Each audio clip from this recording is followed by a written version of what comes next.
رمضان کا مہینہ ہے اپنے رب سے معافی مانگنے کا مہینہ، اس سے توفیق مانگنے کا مہینہ، اس کے حضور حاضر ہونے کا مہینہ۔ میں آپ کی خدمت میں عرض کروں، حضرت عائشہ صدیقہ فرماتی ہیں نبی پاک نے فرمایا صلی اللہ تعالی علیہ وسلم، جس سے اللہ نے قیامت والے دن حساب پوچھ لیا نا، اس کے لیے مشکل ہو جائے گا۔ حساب بھئی یسیرہ یہ ہے کہ وہ مہربانی فرمائے اور فیصلہ جب کرے تو کرے ہی درگزر والا، فرمائے جا تجھے معاف کیا۔ رمضان کا خاص مہینہ ہے، سحری میں بھی دعا قبول ہوتی ہے، افطار میں بھی دعا قبول ہوتی ہے، صبح سے لے کے افطاری تک بندہ ہر وقت عبادت میں ہوتا ہے۔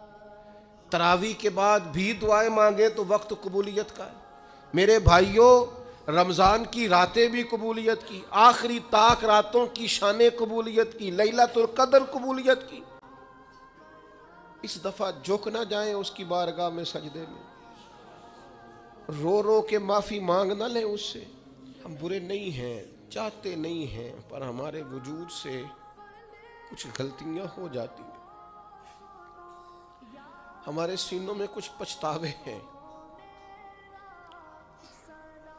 کچھ من میں باتیں ہیں۔